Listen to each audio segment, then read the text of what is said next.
Hello, welcome back. I'm the Erroneous Kaiser. You're watching another one of my comic book pull lists. Here we go.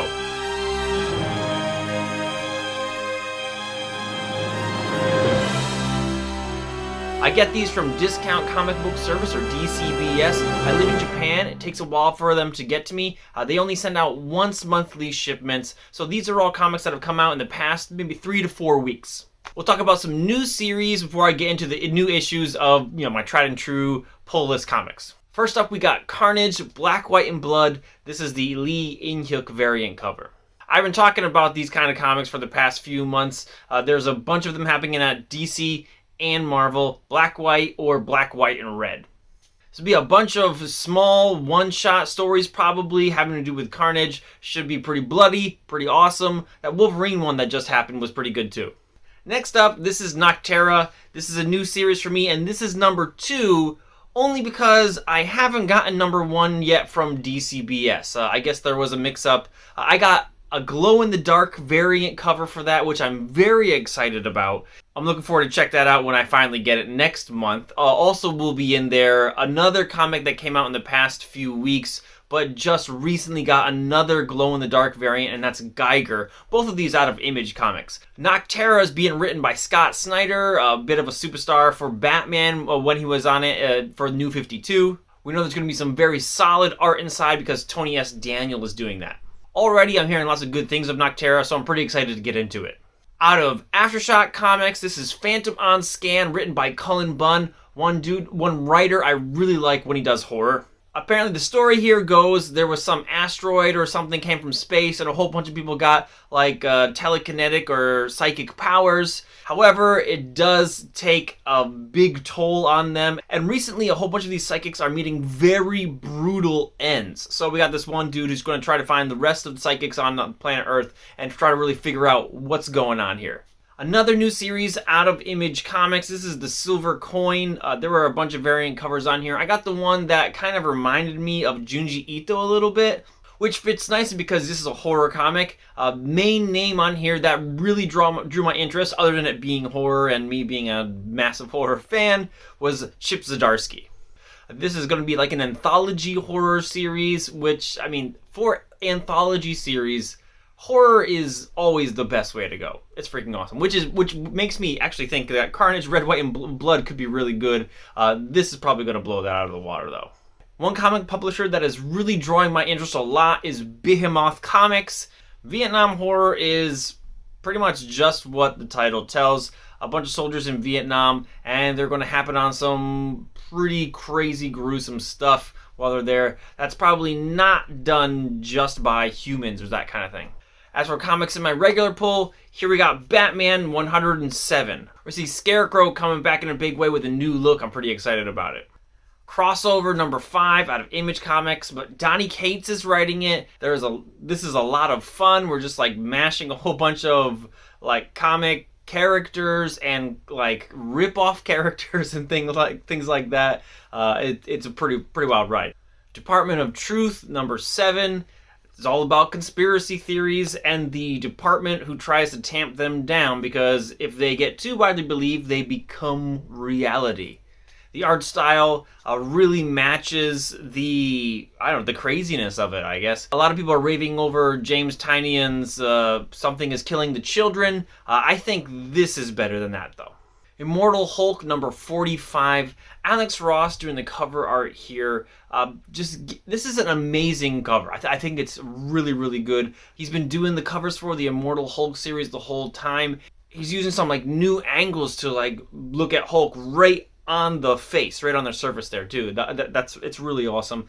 This also happens to be my favorite thing going on in Marvel right now. Having this fabulous cover art and this terrific storytelling really makes it triple the amazingness. Do that math.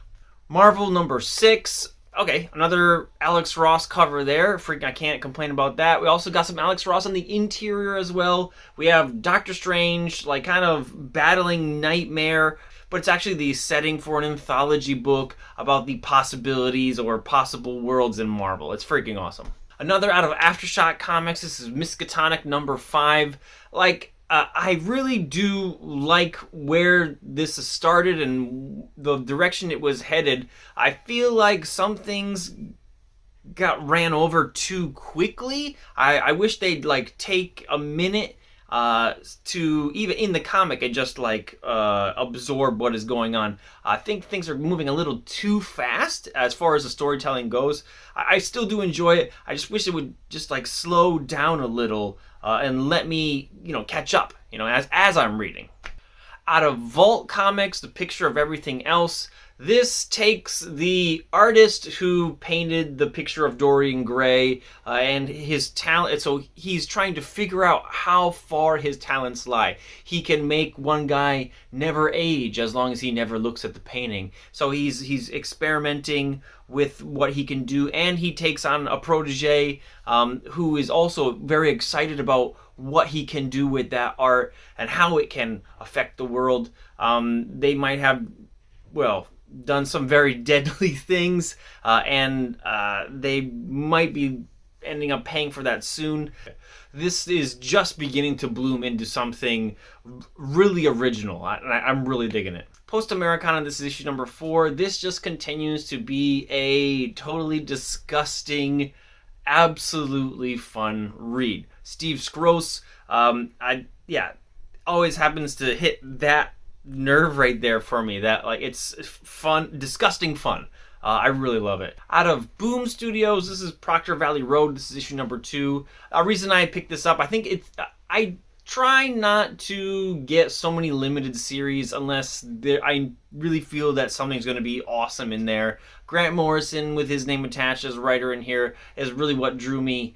There's a haunted stretch of road. You see in the first issue, there was a group of girls who were trying to kind of scam some other horny teen tourists, showing them the haunted stretch or something like that. And then they actually started dying. I guess in issue 2 would be the follow-up from that, and then figuring out, holy crap, all those stories were real. Right behind Immortal Hulk, Savage Avengers is the other thing Marvel is doing that just keeps blowing my mind.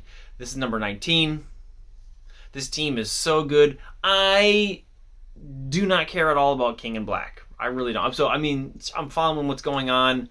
We know Eddie's going to be changed somehow. And Flash Thompson is going to be coming back. Oh, yeah. But other than that, I really could not care less. But this team is so good. Conan the Barbarian fighting alongside some misfit Avengers is freaking, it's just quality.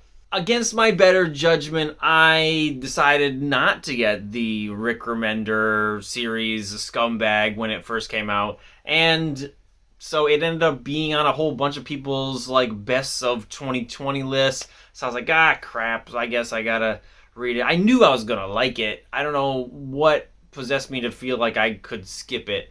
I definitely regret not just reading from the beginning, but here I got the trade, first 5 issues of Scumbag. This biker is given a drug that gives him superpowers. He's like the last choice the CIA has, I guess. So he's a real piece of trash, but he's their last hope. So just in itself, I don't know what would have turned me off about that at the beginning, but here we go. I got the trade and issue 6 and issue 7. So in my reading list, there's going to be a whole bunch of Scumbag. Teenage Mutant Ninja Turtles 115, the longest running Ninja Turtle series, and for good reason. There is very, very little wrong done on this series. We got Thor number 13 and number 14. Donald Blake is still on his rampage, I guess. He, at every turn in the past 3 or 4 issues, has turned around and surprised everybody.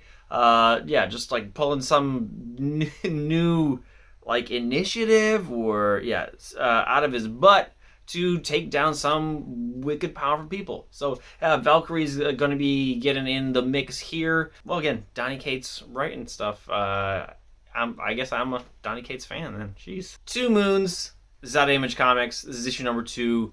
I loved the first issue. I thought it was so good. I feel like not enough people know about it yet. A Native American joins the Union Army. He was taken in as an orphan by 2 white people. In a way, his third eye has opened.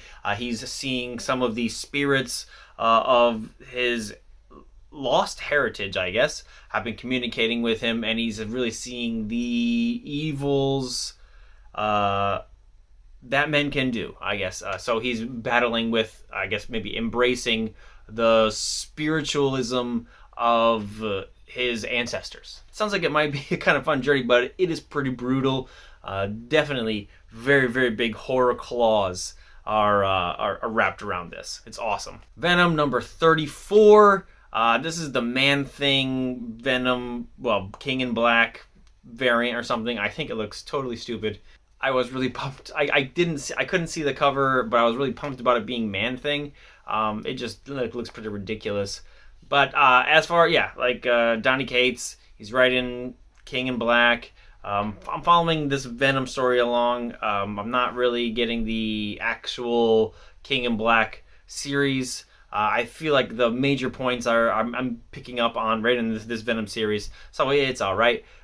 We know it's coming to a close soon with Legacy 200, and this issue is Legacy 199. So next issue, Donny Cates is done with the series.